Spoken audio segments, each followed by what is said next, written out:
Sou Tony Vargas da Senzala e vim aqui para falar, dizer em verso e cantiga o que não dá para calar, saudar os capoeiristas e a cultura popular.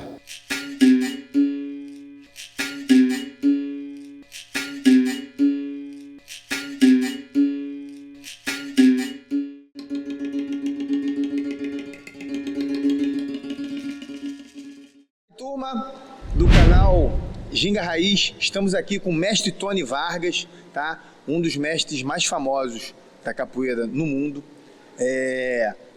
um dos primeiros cordas vermelhas do Grupo Senzala. Estamos aqui no lugar sagrado, no solo sagrado, no Ilê de Mestre Peixinho, uma sede do Grupo Senzala, dispensa comentários.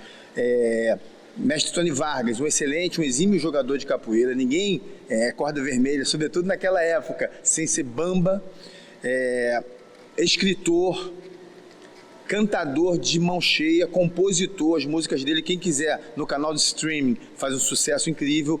E, se vocês não sabem, ele tem uma veia lúdica, foi um dos primeiros, foi em quem eu me inspirei para poder seguir esse caminho da ludicidade. Com vocês, mestre Tony Vargas. Ok, beleza pessoal, um prazer estar aqui. Enfim, né, capoeira, falar de capoeira é sempre muito complicado, porque ela já se confunde com a minha vida, né? E aí colomar isso, e é também uma responsabilidade muito grande, porque a gente sabe que cada um de nós, mestres, enfim, professores, praticantes, a gente é sempre muito pequeno perto do que é a capoeira. A capoeira é um somatório de muitas energias, né? Então, uma responsabilidade muito grande você chegar para falar de capoeira a partir da tua vivência, que acaba sendo pequena perto dessa imensidão que eu considero essa arte que a gente abraçou aí. Beleza, Tony, vou chamar de Tony. Claro. Tony, como é que começa a história do Tony Vargas com a capoeira? É interessante, porque na verdade é uma coisa meio que sem querer, apesar de a gente não acreditar muito nesse sem querer, né? Mas eu fui levado, classicamente assim, essa é a história, eu fui levado por um primo meu, a aula dele de capoeira. O mestre dele era o mestre Roni, era um leão forte, fazia uma série de lutas e tal, na época. E foi engraçado, porque eu fiquei impactado com aquilo. Eu tinha 10 anos de idade, eu queria participar, mas eu não estava inscrito ali nem nada. Eu fiquei sentado olhando e ele fez uma brincadeira, disse ao mestre que eu sabia jogar. O mestre me chamou e eu, com a naturalidade do mundo, como se fosse uma coisa que eu fizesse todo dia, entrei na roda, né? Garoto, sabia dar um AU, dei. E depois ele percebeu que eu não sabia nada, claro, e me tirou da roda. No final ele me pergunta se eu quero fazer capoeira, disse que eu levava jeito, mas tinha que pagar e eu não tinha dinheiro. E eu nunca me esqueço disso, já aconteceu várias vezes. Eu viro as costas, já começo com os olhos marejados e tal, ele me chama de volta, eu não tenho mesmo dinheiro não, meu irmão. Eu falei, não, então arruma uma calça e vem treinar. Eu brinco, se a alegria matasse, eu morria. Foi o meu momento de início, isso alguns anos atrás, muitos anos, né, atrás, em um momento em que eu precisava muito de um espaço que me acolhesse, né? Essa é uma história até outra para a gente ir depois desfiando aí durante, mas é por aí. Então a capoeira me abraçou, o mestre Roni me abraçou, me deu essa primeira oportunidade, e ali eu vi a possibilidade de ir construindo devagarinho alguma coisa que eu buscava, com o meu sonho, com a minha vontade de menino e tudo mais. Beleza, mas você ficou só com o mestre Roni? Como foi a sua trajetória até chegar no mestre Peixinho? Então, aí tem uma continuidade, né? Eu fico algum tempo com o mestre Roni, eu era capoeira federado, ou seja, usava o cordel, os cordéis trançados, né? E eu vou até um cordel amarelo e azul, né? E nesse momento o mestre Roni começa a passar por alguns problemas, né? Mais uma vítima, assim, dessa enorme, né, diferença social que tem. Ele, além de tudo, era um negro, era pobre, era valente, então tinham várias coisas que contribuíam e que contribuíram para ele não conseguir se inserir direito. Capoeira não era uma profissão na época. Hoje em dia falam em profissionalizar, mas ela já é profissão há muito tempo. E a gente está aqui, né? Mas naquela época era bem duro, né? E ele sofreu muito com isso, teve problemas sérios, problemas mentais, e acabou, infelizmente, a vida dele de uma forma muito triste, assim, como morador de rua e tal. Eu era muito menino, eu lembro ainda, né, dele chegar, eu já aqui na Travessa Angrense, eu pedi licença, o mestre Peixinho nunca me impediu de recebê-lo, e ele vinha muito sujo da rua, eu dava um sabão, uma toalha, ele tomava um banho, eu apresentava como mestre, e ele se sentia muito feliz com isso. Mas quando começou esse processo,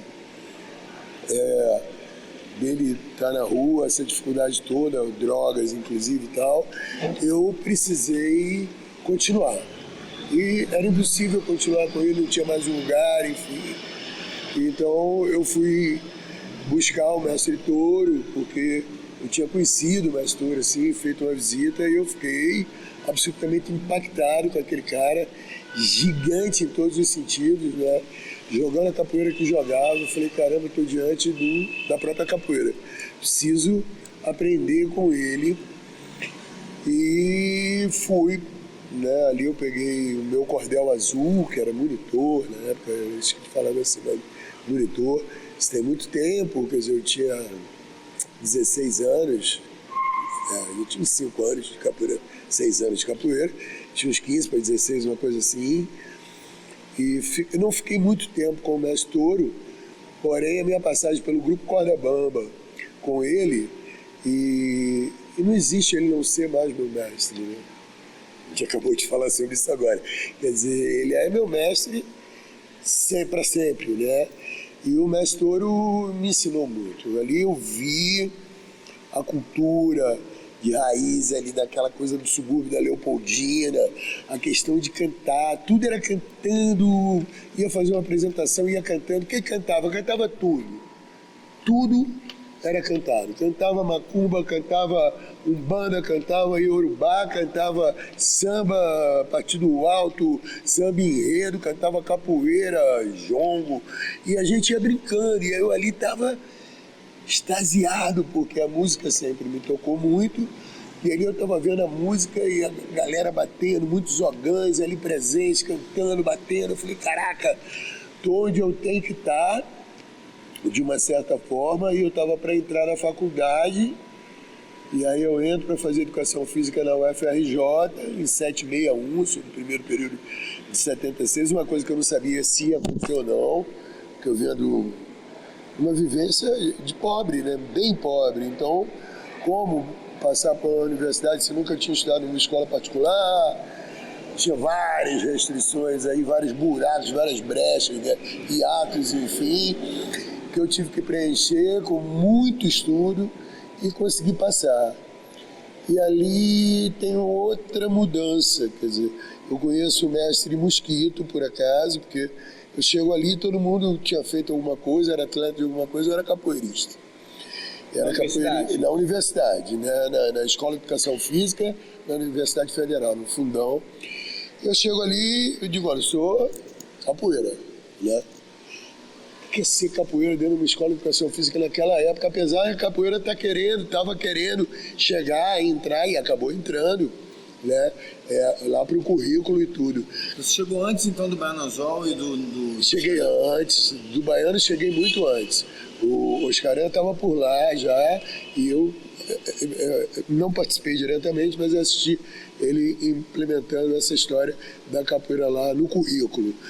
Mas eu, nessa época, estava muito próximo ao departamento de dança, que foi um departamento que me abraçou, porque eu não gostei da escola, a verdade é essa. Eu não gostei do curso, eu não me encontrei ali, não era o que eu queria trabalhar com crianças, e as pessoas só falavam de técnicas e técnicas e técnicas, e eu não estava interessado em técnica de basquete, de vôlei, não estava interessado em saber quais eram as dimensões da quadra de voleibol, isso não me interessava. E era uma educação física ainda. Bom, a gente estava na ditadura, né? Ainda. Tinham várias pessoas que eram fundadores da Escola de Educação Física. Esses caras tinham vindo de uma educação física do Exército Militar, a visão era essa, e aquilo tudo me fazia muito mal, claro, não tinha nada a ver comigo. Eu, como capoeirista ali, fui encontrando alguns que eram capoeiristas, mas o principal foi exatamente o mestre Mosquito, que fazia medicina e que era um dos caras punks da senzala e um grande amigo de Seu Peixinho. E ele, quando me viu e acabou até deixando uma monitoria na minha mão, eu precisava trabalhar, e falou: pô, cara, você, garoto, leva muito jeito, mas pô, essa capoeira tal, tem a capoeira da senzala, tem outras coisas, você vai gostar, e poderia completar tanto isso que você já vem trazendo e tal. E foi um papo tão legal, porque não teve nada de querer me levar para a senzala, nem comecei, até porque ele não estava nem mais dando aula, porque ele fazia medicina, era um curso pesado. Então o mestre Mosquito me fala de Seu Peixinho, e quando eu conheço ele, eu digo: bom, cara, esse cara é estranho, né? Porque tímido, não me deu muito papo nem nada, mas é aquela capoeira que eu vi ali. Eu falei: caramba, cara, eu preciso saber um pouco disso, eu preciso conhecer um pouco disso, é muito diferente. Tinha um sistema muito bem já organizado para a época, tinha uma metodologia clara, tinha busca da técnica. Isso me seduziu. Então, em 1977, eu tenho o meu encontro oficial com o Seu Peixinho, né? Peço para treinar, ele me aceita, me recebe de coração aberto e com a cara fechada dele, que era na época, eu fico sem saber se ele gostava de mim ou não, mas depois eu vou percebendo que ele tinha formas muito sutis de dizer que gostava, né? E eu estava ali treinando muito, apanhando muito, porque eu não conhecia diversas técnicas, né?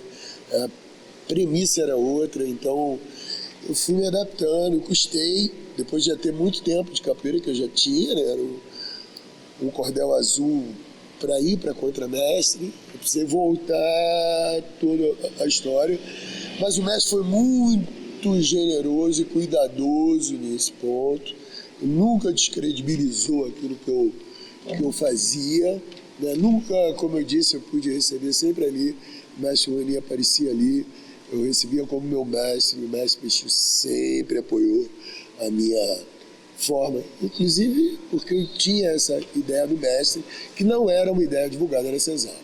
Era Peixinho, gato, na época camisa, garrincha, senzala. E todo mundo tratava assim, eu não conseguia. Eu chamava de mestre, porque eu tinha vindo dessas duas vivências, né? Onde a questão do mestre era uma questão importante dentro da cultura, dentro do popular. E aí, aqui eu fiquei, né? Aqui, com o Seu Peixinho. Teve uma vez que eu falei para ele: pô, mestre, eu cheguei em 77, né? Peguei a minha corda vermelha em 85. Poxa, se a gente for pensar, foi pouco tempo. Ele falou: é porque você esqueceu do quanto que você treinava, né? Realmente, eu precisava trabalhar, precisava estudar ainda na época, mas eu treinava de noite, sem parar. Quer dizer, era uma coisa que eu resolvi, me encantou. Mesmo eu já era encantado pela capoeira, e a senzala me encantou, e me encanta até hoje, em diversos, apesar de eu desconstruir várias coisas.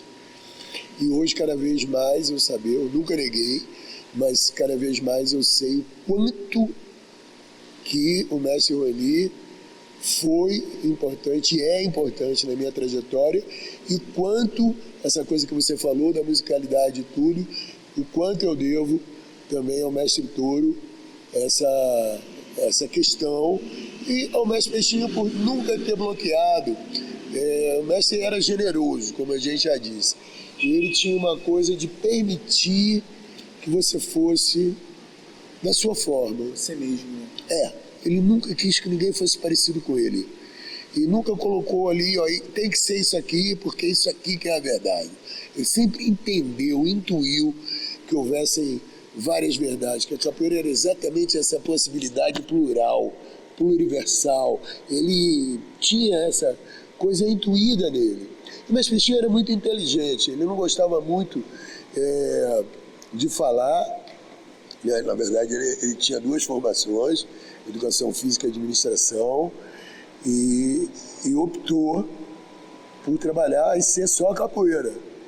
Porém, ele era um cara que não dizia claramente que não gostava de ler, né? Tinha histórias engraçadíssimas que eu vivi por causa disso, eu levando com ele para a Europa os livros. Aí, pô, caraca, esse livro aí, meu irmão, você é maluco? Pô, esse troço pesa pra caramba.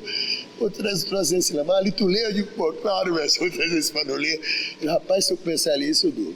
Mas não era bem verdade, porque ele surpreendia a gente com conceitos muito bem organizados, com pensamentos muito bem elaborados e muitas vezes muito à frente do que se falava na época, do tempo dele, não só aspecto técnico, aspectos filosóficos.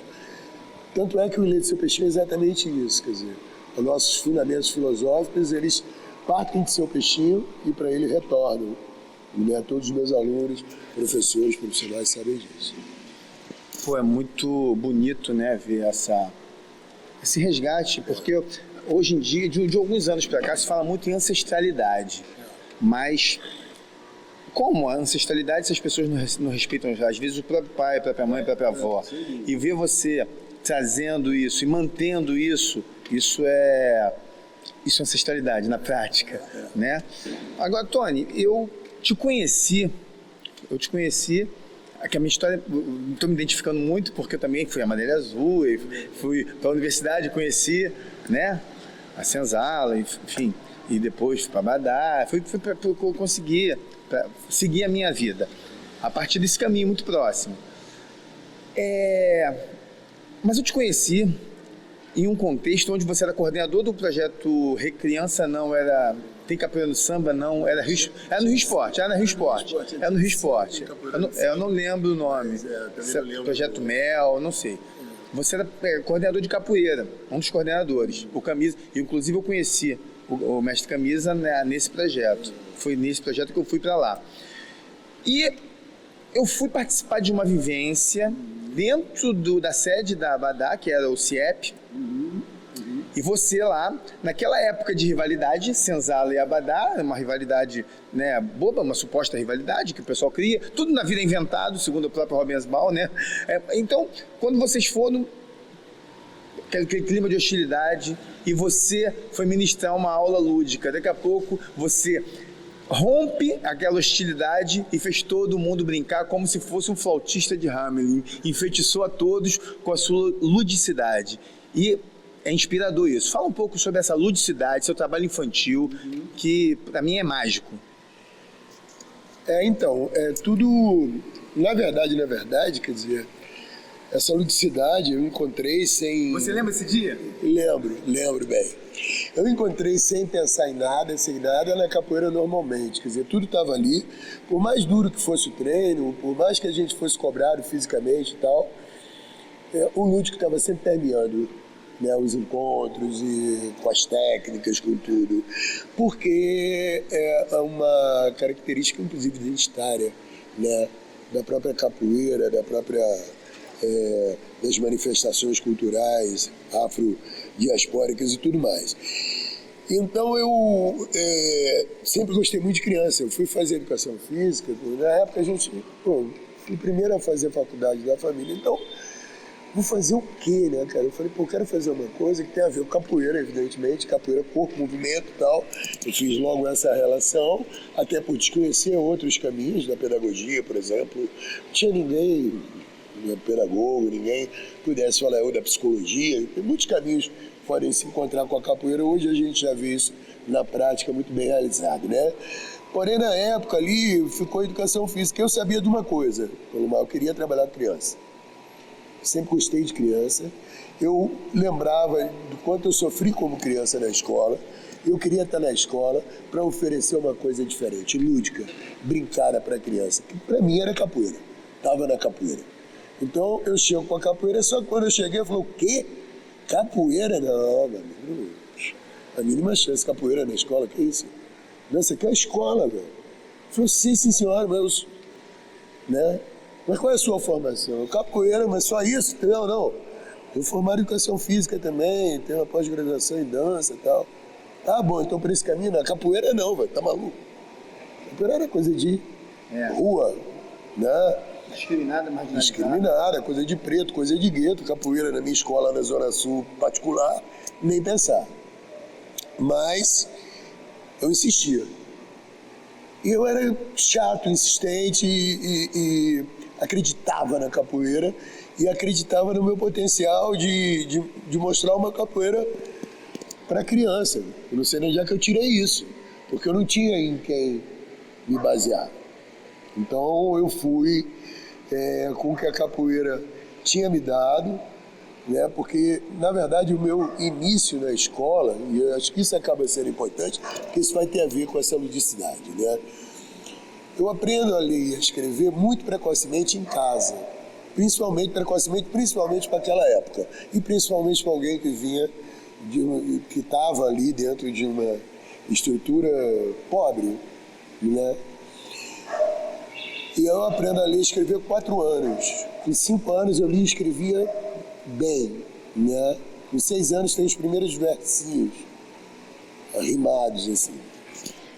Aí o que acontece? Fazia-se uma prova, eu nem tinha ideia do que podia ser um pré-escolar antigo ou hoje a educação infantil. Não, né? Eu fui para lá, fiz uma prova para o primário, era o antigo primário. E nessa prova, eu passei para o 4º ano. Aí quando a diretora disse para minha mãe, ela falou, mas isso não é possível, ele tem 6 anos. Vai fazer 7, eu estou pedindo até para você matricular, para ele não perder um ano, que eu faço em abril, né? E só a senhora matricular ele já era ótimo, a senhora está me falando em 4º ano, não dá, pô. Ele é muito pequenininho. E a diretora falou, olha, abaixo do 3º ano, então eu não coloco ele. Porque o garoto lê, escreve, fala super bem e tudo, e como é que eu vou botar ele em outra série? Não dá. Aí lá vou eu. Só que ninguém pensou, quer dizer, aí você vê como é que a escola é monológica, né? Ninguém pensou que existiam outras questões. A minha questão cognitiva estava muito boa. Mas e as outras questões, né, que fazem parte? Como é que seria socialmente isso, afetivamente? Eu era pequenininho. Já começa por aí, né? Eu desse tamaninho, eu era grande até para minha idade. Mas pouco, só que os caras, se eu tinha 6 e ia fazer 7, eles tinham 10. Eram muito maiores que eu. Eu já começou ali, aquilo me deu um medo desgraçado. Depois eu não tinha desenvolvido nada, eu tinha aprendido em casa. Eu não tinha coordenação visomotora, eu não tinha uma série de coisas. Então aquilo começou a promover um massacre, principalmente no meu corpo. E você não fazia capoeira? Você começou Não fazia com 10 anos. 10 anos. Aí eu falei, pô, cara, os caras estão massacrando o meu corpo, porque tinha que forçar meu corpo a desempenhar aquelas tarefas que eu não dava conta, e aí o meu corpo começou a reagir, eu comecei a levantar fora de hora, e por que levanta? E repressão, você não pode levantar, tá maluco? Como levanta, né? Até que tem um dia que eu conto, que tá até no meu livro, que eu vou para a direção e lá eu levanto e ela percebe, bom, esse garoto não ia me peitar nesse nível, eu sou a diretora, naquela época era a diretora, né? E aí fui parar no neurologista, que colou um monte de fiozinho na minha cabeça para fazer um eletroencefalograma, onde chegou à conclusão tranquila que o problema, claro, não era da escola, nem da leitura de ninguém, o problema era meu, que era disrítmico. Ou seja, alguém com outro ritmo, o ritmo que não combina fora do ritmo, o ritmo que não é aceito, enfim. Não é o tempo cronológico. E aí foi essa loucura, quer dizer, até chegar lá na capoeira, a capoeira não, né? O que a capoeira diz pra mim? Acha seu ritmo. Cria teu ritmo, desenvolve teu ritmo. São muitos ritmos. Você não é de ritmo, você tem outro ritmo. Então esse saber intuitivo da capoeira, esse saber foi o que me moveu quando eu fui para a escola. E ali eu começo a fazer um trabalho, imediatamente me pedem para fazer um outro, porque você é super musical. Podia fazer um trabalho de música, de música? Não sou formado em música, não tenho nada com música. É por isso que você não está fechado em nada. Aí eu começo a fazer um trabalho que inicialmente se falou que era de música, e assim que eu pude tomar consciência do que estava acontecendo. Eu mudei para a recreação ativa, que foi uma linguagem que eu desenvolvi e venho desenvolvendo agora através dos meninos, que é música, movimento, capoeira, né? Música e movimento sempre ligados e dentro de uma perspectiva de dramatização. Então, contar a história vivenciada pela criança e que pode ser manipulado pela criança a qualquer momento. Isso eu não sabia bem porquê, comecei a estudar por conta própria, fui buscar uma psicopedagoga e aí a minha criatividade aflorou. Coisas que eu tinha nessa época já vivido lá com o mestre Touro, né, de musicalidade, tudo vem à tona. As crianças são sempre muito generosas, principalmente quando elas estão protagonizando o que está acontecendo. E eu estava ali para brincar junto com elas, para aprender realmente junto com elas. Até porque eu costumo brincar que a universidade me ensinou o que não fazer com crianças. O que fazer foram as crianças que me ensinaram. Eu comecei a compor, eu comecei a brincar. Eu não tinha vergonha, porque eles não estavam me julgando. Se eles não gostassem, eles diziam mesmo, né? Ou não faziam. Então aquela brincadeira eu já sabia que não servia, aquela onda não servia. Aquela música era para ficar guardada. O resto, eles... Eu quero, canta aquela. Eu digo, opa, então é essa, vamos embora, vamos melhorar, vamos brincar. Eu fui indo, fui ter contato com o Paulo Freire, fui ter contato com o Winnicott, fui ter contato com alguns teóricos importantes para mim, né? Conhecer outros pensadores como Rubem Alves, que traz uma poesia na sua fala que me marcou muito. E aí eu comecei esse trabalho, que era de capoeira. No final dava aula de um monte de coisa na escola. Eu vivia na escola, eu queria ir embora da escola. A diretora, vai embora, cara, eu não estou te pagando para ficar aqui o dia todo. Mas eu quero ficar para aprender, posso ficar. Aí eu já dava aula de tudo, recreação, capoeira, essa aula que era de musicalização, ginástica para os professores, que não era ginástica, era uma vivência corporal muito doida. Enfim, né? Fui construindo isso. Então essa ludicidade veio daí, desse encontro com as crianças, mas veio da base da capoeiragem. Touro, apesar de ser muito brabo e tudo, é um cara também muito lúdico, a ludicidade em pessoa, extremamente sensível e gosta de brincar e traz uma coisa que me marcou profundamente, que eu não vi na senzala. Assim, dessa forma, um encantamento. Mas Touro traz a mandinga, né? Mas Touro traz o segredo, uma mandinga forte ali. Ali eu falo, caramba, tem outra coisa, tem outras coisas para aprender que ele também não vai me ensinar. Se eu quiser aprender, eu tenho que prestar muita atenção e mergulhar junto. Até hoje é assim. Ele vem sempre aqui, até muito mais do que eu estou podendo ir lá, fico até às vezes meio assim. Ele sempre vem aqui, me honra com a presença dele. E ele sempre traz isso. Mandinga, ludicidade, uma outra forma de ensinar. E é uma forma que eu acredito muito, essa que eu estou defendendo. Uma vez perguntaram a seu Pastinha o que era capoeira. Gente, é quase uma heresia cantar isso perto do Tony Vargas.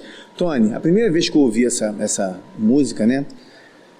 Arrepiou, foi música que embalou os meus treinos, embalou os meus sonhos, e você embalou os treinos e os sonhos de muita gente na capoeira.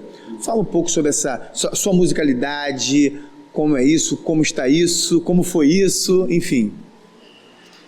É bem interessante, né? Porque a primeira vez que eu ouvi um tambor foi muito antes de entrar para a capoeira, foi na escola pública. E eu estava fazendo alguma coisa com a minha professora, assim, fora de aula, e eu pirei. Ela falou, o que houve? Você não está prestando atenção mais em nada que eu estou falando? Eu falei, pô, eu não consigo, professor, eu preciso ver o que é isso. Ele falou, é um tambor que está tocando. Eu falei, mas eu tenho que ir lá para ver isso, assim, ficar bem pertinho. E ela entendeu que era uma compulsão, que eu tinha que ir, eu fui. E ali eu pirei, eu estava preparado para dançar a quadrilha que ia ter. E ia ter a quadrilha e ia ter um maracatu. Eu falei, não, eu quero isso, eu tenho que dançar isso. sem nenhuma noção que um dia ia fazer capoeira ou qualquer coisa. Então foi a música que foi lá dentro de mim e lá de lá ela tirou alguma coisa que estava lá, né? E assim foi com o berimbau depois, já na entrada da capoeira.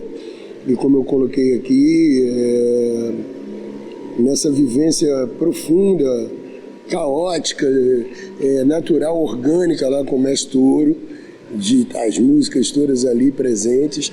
E quando eu cheguei na Senzala, eu chego impregnado disso e não encontro muito isso. Assim, mas estava numa fase meio assim, botava lá o disco do Mestre Bimba para dar aula, e eu fui um dos que fiquei insistindo. Vamos arrumar um berimbau, mestre ali, tem uns berimbaus e tal. Sabe tocar? Eu digo, não, saber não, mas eu tô correndo aí atrás de tudo, e animei ele para tocar, e eu acho que eu fui um dos que tive assim esse papel, né?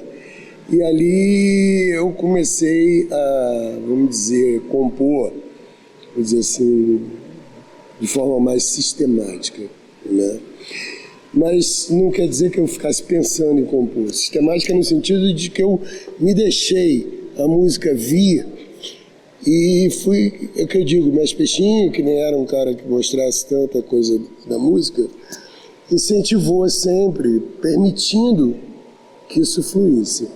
Então, o meu processo com a música é um processo que eu acredito que tenha muito de espiritualidade, de ancestralidade, de outros momentos da minha estada, porque acontece de uma forma que eu mesmo me surpreendo a todo momento, e cada vez mais, porque eu cada vez mais fui perdendo as inibições, e hoje em dia, por exemplo, é muito comum, eu pego aqui um berimbau, os meninos brincam que eu faço cara de que vou fazer música.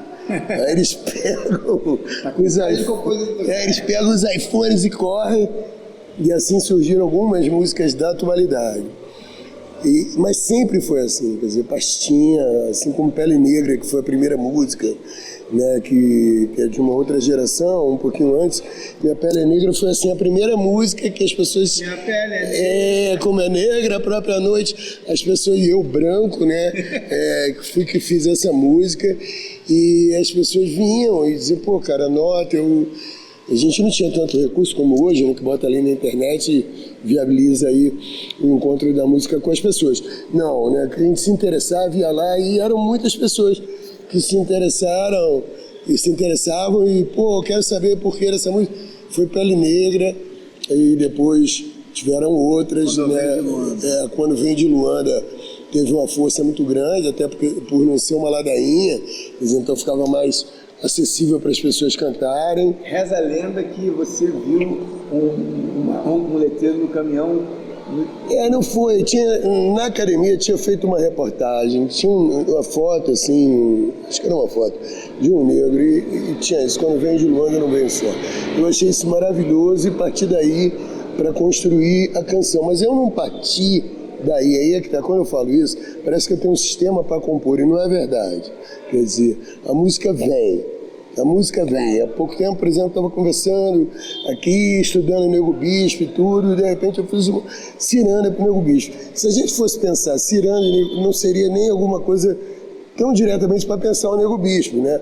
Pensaria um jongo, a própria capoeira que ele gostava muito, um samba de roda, um samba de caboclo, mas não, veio uma ciranda, que tem componentes, a gente sabe, portugueses, mas que tem toda uma força no tum do tambor também, né?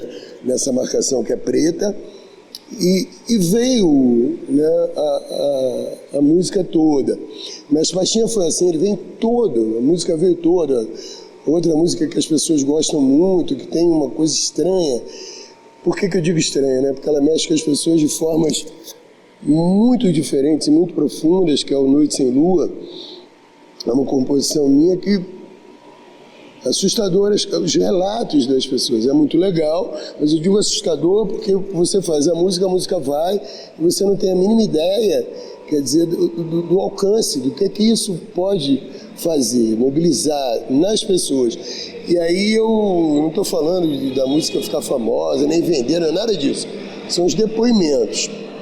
Esses depoimentos é que me levam a ter um cuidado absoluto, porque eu vejo quanto que a música é um canal fortíssimo de link com a ancestralidade, com a ritualidade e com a espiritualidade, que eu estava acabando de conversar com ele agora, que a gente não tem... Nosso Flávio Folha, cinegrafista aqui nós temos. A gente não tem na capoeira uma religião oficialmente ligada à capoeira, mas a gente tem, e isso eu acho muito importante, a possibilidade de tratar das coisas a partir do corpo, a partir do cognitivo, mas também a partir de uma perspectiva encantada, que eu acho que é onde entra essa questão da espiritualidade. E a música é esse caminho, né, Colomar? Eu acho que eu me sinto muito feliz, muito honrado e também sou muito preocupado com isso. Por isso que quando faz qualquer besteira, porque o que acontece? Eu fiz uma música que é relativamente simples, que é uma das mais novas, assim, ela diz: vou pegar meu laço, pegar meu cavalo, tô com pressa. Aí esse é o coro, né? Não me venha com boi manso não me interessa, vou pegar meu laço. A partir dessa música, os alunos perguntaram: mas por que o boi manso não interessa? Tem os jovens aqui de 14 anos, 13 anos, 15 anos. Falei: pois é, cara, pense num boiadeiro. Aí isso me deu chance de falar do boiadeiro enquanto cultura, enquanto um ser mágico, né? Contei umas histórias que o Rufino gosta muito, né? Pela raiz dele lá de Riba, né? Lá do Nordeste. E contei aquela história que eu acho que é fantástica, né? do boiadeiro chamar o boi vir de longe, atender. E a pergunta que o Rufino faz é se ele falava com boi. O cara falou: que é isso, rapaz? Falar com boi, rapaz? Tá doido? Quem é que fala com boi? Eu falo com a terra, né? E aí eu falo a linguagem do chão. E o chão é que fala com boi. É profundo, irmão. É muito profundo, né? Tem um saber aí. Depois eu vou te mostrar estava mostrando agora para esse menino que é dinamarquês a peleja do doutor e o boiadeiro, né? Então, por exemplo, nessa simples música surgiu um papo para muito tempo sobre buscar o caminho mais fácil, né? O boi manso não me interessa, porque, eu tenho que buscar a excelência daquilo que eu faço, não só no sentido do que eu consigo corporalmente, ou seja, do resultado. Não é isso. Eu quero um caminho que me leve a me aprofundar. Eu quero um caminho que me leve a me questionar, a me refazer ao caminhar, né? Essa é a questão do boi manso, não me interessa. E isso foi sendo discutido com os meninos. E tem outros versos que eles falam: mas esse verso aqui então já é uma demanda, que eu digo, né? Se você tem régua curta, faça favor, não me meça. E aí vão as brincadeiras. Eu tô buscando uma coisa profunda, velho. Você não vem querer dizer quem eu sou, não fale da minha vida, né? Porque não te interessa. Eu tô querendo uma outra profundidade, uma outra relação com as pessoas que não seja essa de um pré-julgamento e tudo. Então acabou que isso tudo a gente dissecou aqui, porque estou num ambiente que é educacional com a minha... né? Exatamente. Agora, quando não é, quer dizer, aquilo bate lá e acontece o que aconteceu. Por exemplo, encontrei um menino, personal, treinando uma pessoa na rua. De repente ele me viu: mestre Tony, parou. Pediu para a pessoa, que era uma senhora: por favor, eu preciso fazer isso aqui. Mestre Tony Vargas, não é? Eu falei: sou eu. Olha isso aqui, ele me mostrou. Era uma noite sem lua, tatuado no braço dele. Eu falei: velho, que legal. Ele disse: não, mas é mais que legal. Eu tenho que lhe contar isso. Eu entrei em coma, mestre. Eu estava em coma no hospital. E a sua música me tirou do coma. Eu vim com ela, vim montar na sua música, saí do coma e voltei. Estou aqui, sou personal, estou trabalhando. Eu fiquei assim, cara, com os olhos cheios d'água, não sabia o que falar. E, mestre, caramba, me dá um abraço, eu tô no meio do trabalho. Eu falei: toma um abraço. Aí eu contei isso pro meu filho, o Ana. Ele falou: pai, lembra não? Eu falei: não, encontrei com esse menino na lagoa, tinha quebrado a minha corrente. Então, realmente isso aconteceu. realmente está no braço do garoto, tatuado, Era uma Noite Sem Lua. Então, pô, né, Colomar, eu fico achando que a gente é instrumento de um querer tão maior, que é um querer feito de tantos quereres, né? Porque eu não acredito numa coisa mono, de jeito nenhum, quando se trata da cultura preta, da cultura afrodiaspórica. Então, para mim, é uma honra muito grande, mas é um peso também, porque eu sei que eu não posso estar fazendo qualquer coisa. Eu sei que hoje tem muita coisa de embalo, chicletinho, música que pega e aí vende, né, muito e tudo. Às vezes eu me sinto meio jurássico, fazendo umas coisas que sempre tem um peso, sempre tem, né? Não que eu acredite que seja só peso. Não faz nada tranquilo, tudo com uma densidade. Tem uma certa densidade, eu até busco muitas vezes brincar um pouco mais, que tem esse outro lado lúdico, mas eu acho que foi importante também na minha época, né, como Dona Isabel, por exemplo, que hoje é usada aí em diversos livros didáticos. Foi pro BBB, né? O Lucas colocou aqui. Pois é, foi em diversos livros didáticos de Dona Isabel tem sido usado, e outras músicas têm sido usadas até como tema para prova de Enem, enfim.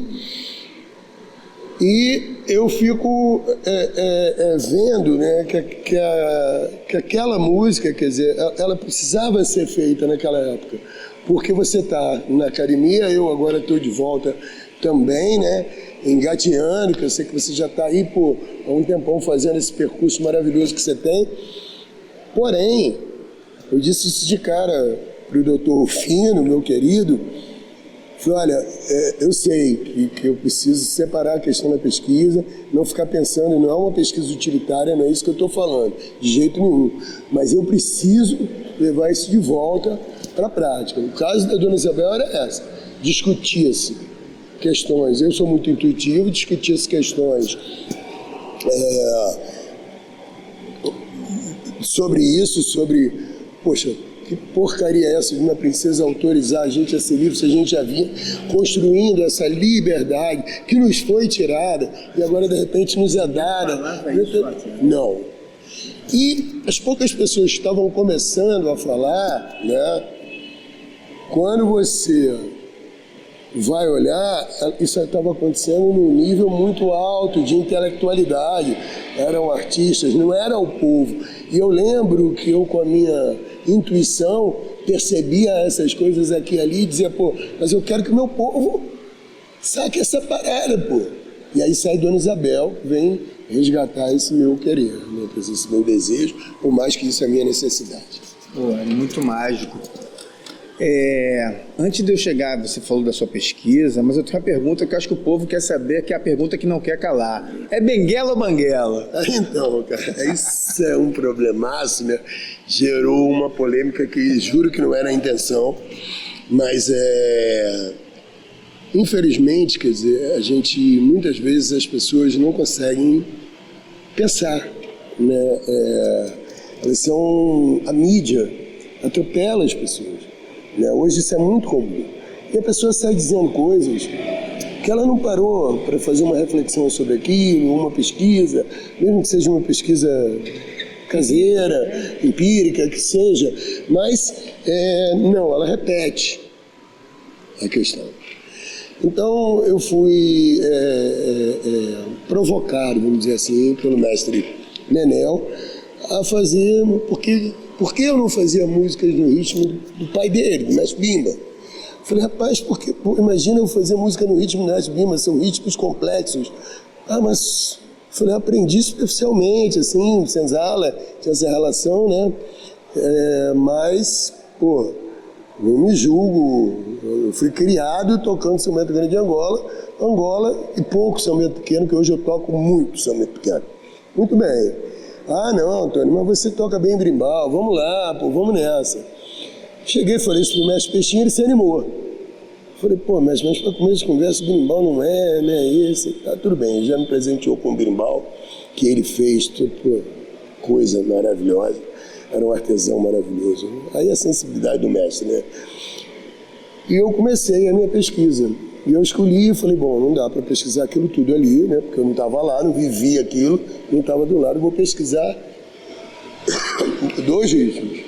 São Bento, e alguma coisa que eu considerei que seria meio que o contrário, meio que o oposto, no sentido de dar uma acalmada e tal, porque tinha muito falado sobre isso. A Banguela. E nesse momento estava todo mundo falando muito em Benguela, e eu fui e saí perguntando para diversos alunos de Mestre Bimba de diferentes épocas. E todos disseram assim, não, pô, Banguela é o nome. Inclusive está no disco, né? Inclusive ele registrou. Legal. Aí alguém me disse que, pô, que alguém havia dito que Mestre Bimba era letrado, ele podia ter falado errado e tal. E eu falei, eu não acredito que o Mestre Bimba falasse uma coisa querendo falar outra. O Mestre Bimba é um rei, pô. Ele criou a capoeira dele e ele criou e organizou o toque dele. Então, se ele falou Banguela, eu acredito que esse toque dele se chama Banguela. Então, quando o pessoal começou a me perguntar, mas o senhor está pesquisando a Benguela? Eu digo, não, estou pesquisando a Banguela de Mestre Bimba. Pô, mas é Banguela ou Benguela? Eu falei, o que eu estou pesquisando é Banguela. Pergunta seu Bimba. Saiu. E aí o toque, com todas as quebradas, as nuances, né, com todas... eu fui em busca dele, com esse berimbau, com um timbre apropriado, e para fazer a Banguela. Depois, eu vi numa entrevista que Benguela é um outro toque que foi desenvolvido pelo Mestre Camisa, inspirado em algumas vivências que ele teve, musicais e tal, em Benguela, e que era um outro toque, e inclusive que era um toque para ser tocado no grupo dele. E se as pessoas imitaram, era problema delas, mas que era um toque que ele criou para ser tocado no grupo dele. Eu falei, pô, perfeito. E nada tem a ver com a Banguela do Mestre Bimba. Com a Banguela que eu estou tocando. Então ali o que eu estou tocando, ou buscando tocar, tentando tocar, é Banguela. Pergunta a seu Bimba, é aquele toque. O outro toque eu não conheço, que eu não faço parte da escola, então não vou falar sobre uma coisa que eu não conheço. Essa foi a questão do Banguela Benguela, né? E para complicar só um pouquinho, recentemente eu soube que muitos negros de Benguela tinham como estética tirar um dente. Ficavam Banguela. Interessante isso, né? Pode ser que alguém vá pesquisar isso aí e montar essas relações todas, mas enfim, a intenção não foi de jeito nenhum provocar uma discussão que não leva a nada, né? O nome do toque do Mestre Bimba é Banguela, as músicas que eu fiz foram autorizadas pelos alunos dele a compor para Banguela, eu compus, né? E para São Bento Grande saiu aquele disco, que é um dos melhores discos que eu tenho, que é o Quares de Corrida, eu gosto muito. Pô, bacana. E eu estive vendo, suas músicas estão nos canais de streaming, né? Até bom, faz um jabá. As músicas do Mestre Tony Vargas estão nos canais de streaming. E aí, já tá rolando um check-in de vez em quando? O Mestre Nestor Capoeiro ontem falou que nos livros dele, às vezes, aparece um check e nem sabe de onde. Então, tem acontecido, quer dizer, é muito importante que a comunidade toda que gosta da capoeira, os simpatizantes, os capoeiristas, façam isso, vão lá e colaborem dessa forma, ouvindo as músicas e tudo, porque se enxerga alguma coisa que ajuda, a gente não tem aposentadoria, né? Capoeirista é capoeirista. Então, isso é uma coisa que ajuda, porque foram trabalhos que não foram feitos para render nada, eles foram feitos por amor, eles foram feitos para a cultura, mas se hoje em dia, é o que eu costumo dizer, o senhor empresta a sua música, o senhor permite, eu digo, permito, todo mundo que me pede, a única coisa que eu pergunto, você vai ganhar com isso? Não, eu vou ganhar, um projeto que eu tenho, eu vou ganhar, ou então me ajuda a ganhar também, porque não é justo, eu quase 70 anos, a pessoa está ganhando um dinheiro com a minha música, como estava acontecendo algumas vezes. Né? Ou dizendo que a música é dele, esse tipo de coisa que acontece, infelizmente. Não, isso não, mas assim, não é isso, é que eu vou usar no espetáculo do meu projeto social, pode usar. Poxa, eu vou botar aqui, os livros didáticos me pagam alguma coisa pelo uso. Legal. Pouquinho, mas pagam, porque eu acho que tem que pagar, pô, eu sou um artista popular, vender a cultura popular. Invisto muito do meu corpo, do meu sangue, do meu axé, para me manter aqui e do meu bolso. Os livros todos que eu fiz até hoje fui eu que banquei. Porque o único que eu botei numa editora não funciona, a editora não divulga, não... Então eu pego, boto embaixo do braço, vou vender na capoeira. Pois é, porque senão vai ficar ali, não adianta. Foi uma editora, mas e aí? A gente não tem nem livraria quando mais. Infelizmente, né, lugares onde você chegava, tinha uma livraria maravilhosa, você chega e encontra uma farmácia. E isso para mim me assusta, porque uma cidade que está trocando livraria por farmácia está o quê? Doente. Não é isso? Doente. Ao invés de você ler, de você se nutrir, né? Você vai lá comprar remédio, que está doente. Então isso é uma pena, né, que esse processo esteja acontecendo, inclusive de banalização do livro, banalização da cantiga, do conhecimento, seja ele o conhecimento erudito, o conhecimento acadêmico ou o conhecimento popular também. Está se banalizando. Porque o cara canta qualquer coisa, faz uma música, né? Eu costumo brincar que se está na moda maré, dendê e varanda, o cara bota a rede no dendê da varanda, o dendê na varanda da rede, uma confusão qualquer aí, bota uma parada legal e vira o puxador, o animador, né, ou qualquer coisa disso, que é uma pena porque isso foi construído nas brechas, como diz o Rufino, com muita sabedoria, com muita astúcia, mandinga, para poder escapar da morte, né? Escapar da pancada e chegar até aqui.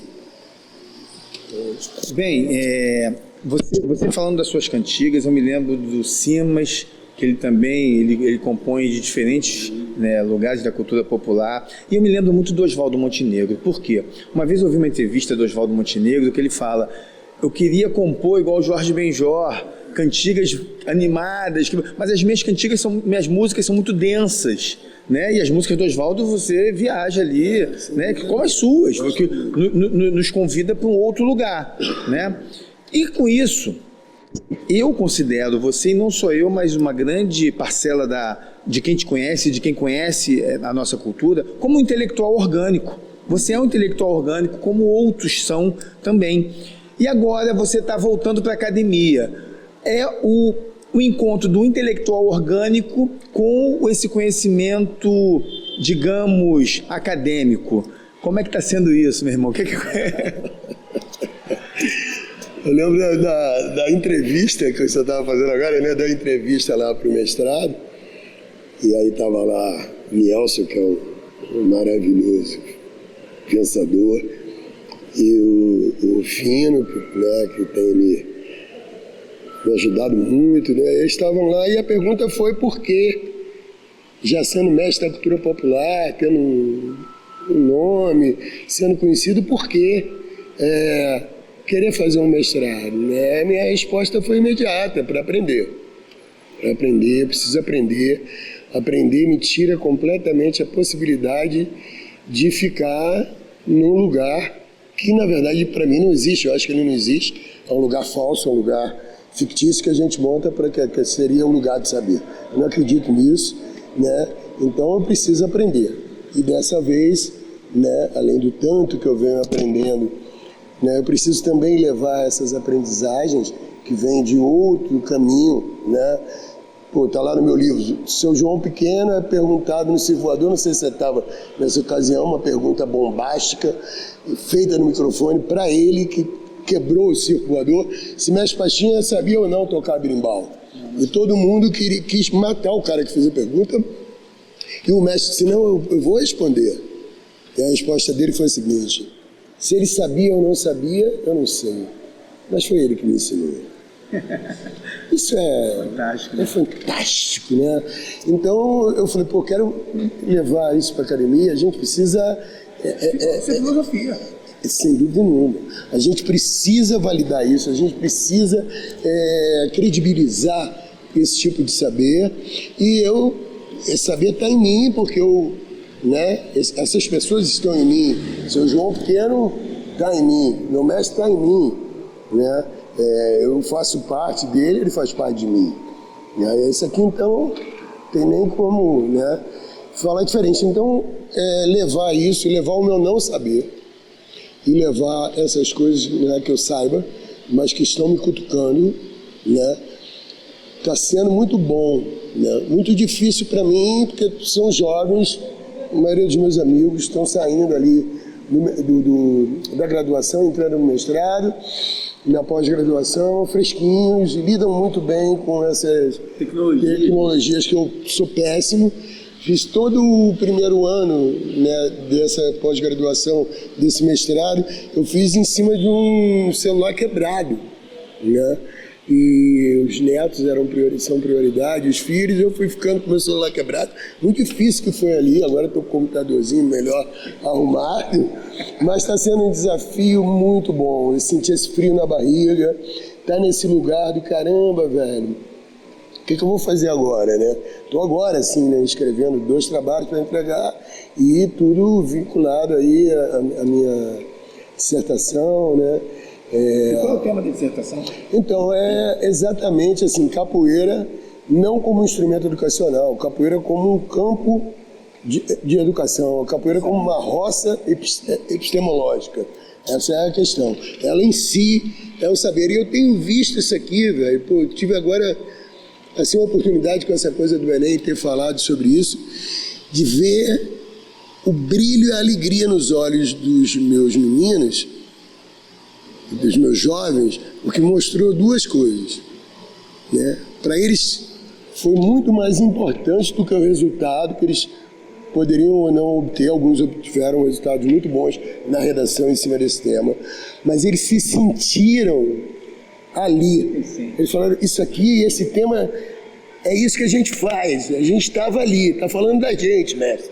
Pô, eu falei do senhor, falei de uma música de capoeira, quero nem saber se eu vou tirar nota boa ou não, mas eu estava ali, protagonista, sujeito. Isso para mim, falei, ó, acabaram de tirar 10 no Enem, todo mundo aqui, né? Aí eu fiz o tal artigo que eu estou querendo botar aí, que é o Enem e o Não Tô Nem Aí, porque essa é uma galera para a qual a sociedade em geral não está nem aí. São jovens negros que foram invisibilizados, ou que fizeram de tudo para que eles ficassem invisíveis, calados, mesmo que vão para o Enem, ou que façam uma pedagogia, ou que continuem invisíveis, né? Fingindo que isso aí está disponível para todo mundo, mas a gente sabe que não está, que muitos chegam até um mestrado, às vezes e tudo, mas de uma forma ainda invisível, né? O que me deu visibilidade até para chegar já visível foi a capoeira. Então a capoeira, ela tira esse véu, né, colonizador, colonialista que é colocado sobre a gente que é pobre, que é preto. E aí vem a questão da pele clara. Eu escrevi há pouco tempo numa aula que é dada pela professora Sônia, que é uma mulher negra fantástica e tudo. Tive a honra de ser aluno dela agora numa matéria, uma disciplina, que é bioética e educação.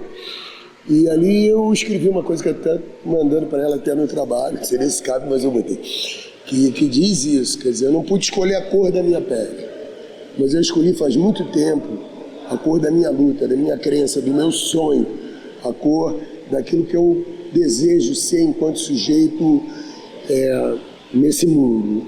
Essa cor eu escolhi, a cor dos meus deuses, a cor da minha dança, né? Isso eu pude escolher. Você acaba com a gente. Você me fez lembrar agora uma fala do Ariano Suassuna, né? Que ele diz que, uma vez interrogado, ele fala que tem muita gente que se naturaliza alemão. Ele, não, estou me naturalizando homem preto. Fantástico isso, as escolhas que a gente não pode fazer, mas se pudesse... E tem outras que você pode. Sim. Fazer. Então vamos fazer as que a gente pode, né? Porque é isso, não saberia fazer de outro jeito também. É isso. Olha, para terminar com o mestre Tony Vargas, eu falo uma palavra e ele responde com outra. Vamos fazer um São Bento Grande da regional aqui. Beleza? Vamos lá. Uma alegria. Conhecer minhas peixinhas. Uma tristeza. Perder minhas peixinhas. Uma frustração. Não ver a capoeira, ver o que está acontecendo com a capoeira agora. O quê?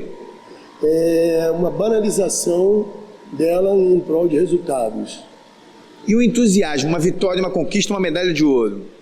Está conseguindo realizar um trabalho social com mais de 100 jovens aqui e ver o quanto que eles amam isso. Galera, esse é o mestre Tony Vargas. Tony, obrigado. Como você fala axé e luz, eu falo axé e a terra. Aí, maravilha. Axé para todos, axé e luz. Axé e a terra.